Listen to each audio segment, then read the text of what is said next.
Hello everyone, this is Professor Gautam from Sai Vidya Institute of Technology. I welcome you all for today's session. In this session, I am going to discuss about problem 2 on stopping sight distance. Now let us take the problem.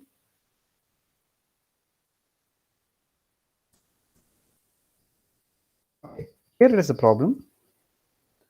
Calculate the minimum sight distance required to avoid a head-on collision of two cars approaching from the opposite directions are 90 and 60 kmph. That means they are coming with a speed of 90 and 60 kmph.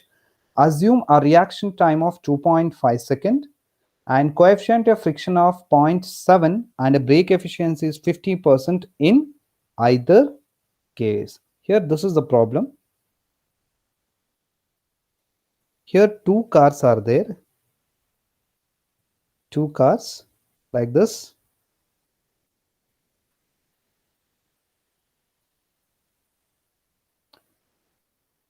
These cars are coming in this direction.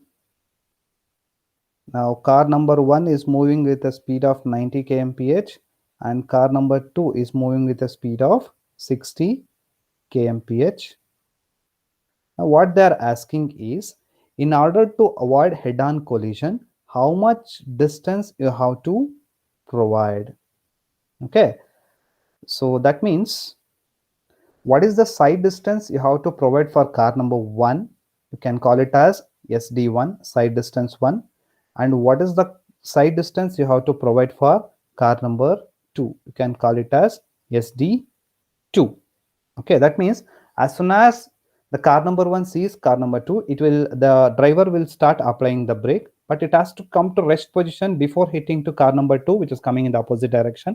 And this, in the same case, car number 2 is coming with a speed of 60 kmph. As soon as car number 2 will see a car number 1, the driver will apply the brake. And how much distance is required for car number 2 to stop or to come to rest position before hitting the car number 1? That means what is the total distance required to avoid head-on collision considering speed of both the cars? So you have to calculate SD1 and SD2. If you add side distance 1 of car number 1 and side distance of car number 2, you are going to get what is the total distance required to avoid head-on collision. Now, to calculate side distance, we already know the formula. Side distance is equal to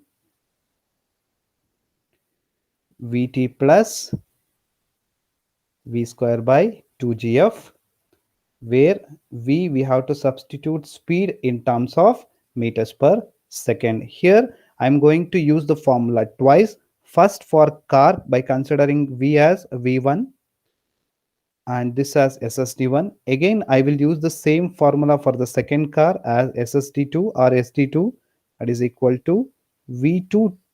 V2 stands for speed of the car number 2, that is 60 kmph.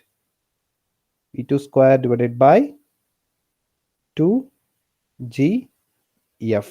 Now let us see the problem whether all data is available in order to substitute in the formula. Speeds are available, that is car number 1 speed is 90 kmph. You can convert that to meters per second by divided by 3.6, that will be equal to 25 meters per second. And similarly V2, that is car number 2 speed, which is coming with a speed of 60 kmph. You can convert that to meters per second by dividing it by 3.6, that will be equal to 16.67 meters per second. Therefore V1 and V2 is available in both the case. T value as given in the problem, you have to consider it as 2.5 second. 2.5 second. For F value, he has given 0.7. F value is 0.7, but he is saying that efficiency is only 50%. Therefore, multiplied by 0.5, this will be equal to 0.35. Therefore, F value you have to consider as how much? 0.35. See, now in this formula, all data is available. T is 0.35, V1 is 25, and V2 is 16.67. F value is 0.35, and G value, you know what you have to take? 9.81. The same steps I solved here. For first car, SD1 is equal to V1T plus V1 square divided by 2GF. V1 is 25, T is 2.5 plus 25 square divided by 2 into 9.81 into 0.35. That will be equal to 153.6 meter. Similarly, for the car number 2, second car ST2, side distance 2 is equal to V2T plus V2 square divided by 2JF, as I had written here.